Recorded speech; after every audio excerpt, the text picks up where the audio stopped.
This is Jamie Drummond for Good Food Revolution. I'm here with André Mallet at Mallet Oysters in New Brunswick. How are you today, sir? Oh, I'm doing great.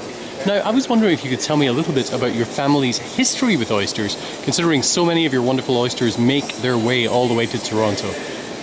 Well, the history started basically in the late 60s, mostly with dealing with wild oysters. So it was, at that point, it was mostly picking oysters, seed oysters from the shoreline around Caracat Bay, around Saint-Simon, the Saint-Simon Bay as well.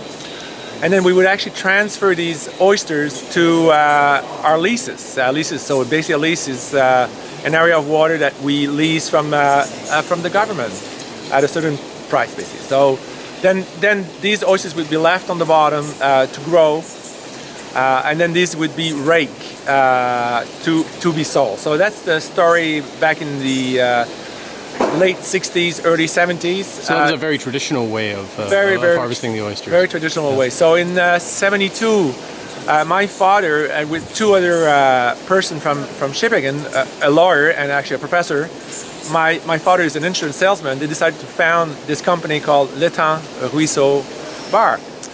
It's a company's name with three terms, and the reason why that name was chosen is it was located next to a pond, next to a coastal pond, and in that pond there was a little stream that was basically inputting fresh water into that little pond, and then the striped bass would come and spawn into the stream. So in French, the bass is called bar, and the stream is called ruisseau, and the pond is called L'étang. So they decided to put these three names together to make the company's name called L'étang Ruisseau Bar.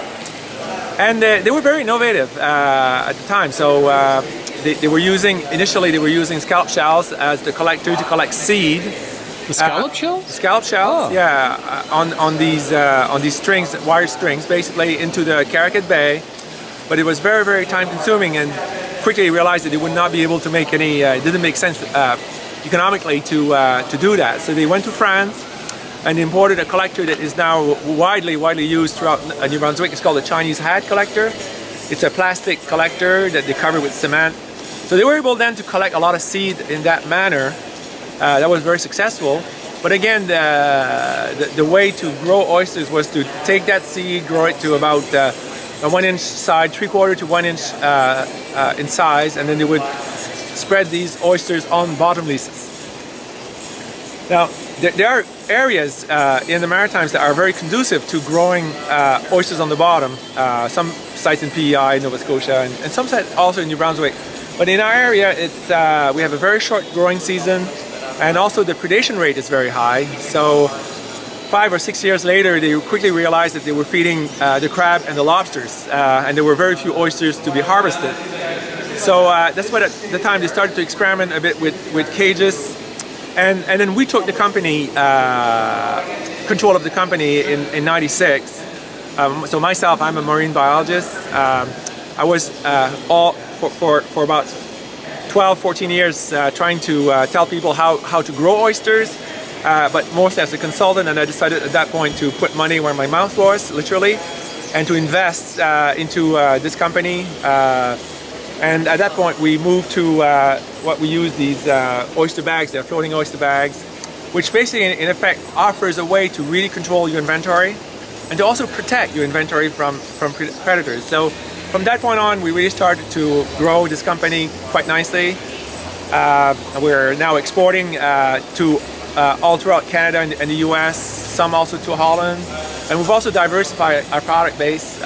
We are growing now oysters, bay scallops, quahogs, and the culture technique is also continually evolving. So now, for example, rather than put collectors out to collect the seed, we produce our own seed in our hatchery system. So things are evolving. I mean, what we're doing now, I'm sure will also be changing down the road, probably more slowly, but it's going to be evolving to try to, especially to cut down on the production cycle and make it a little shorter.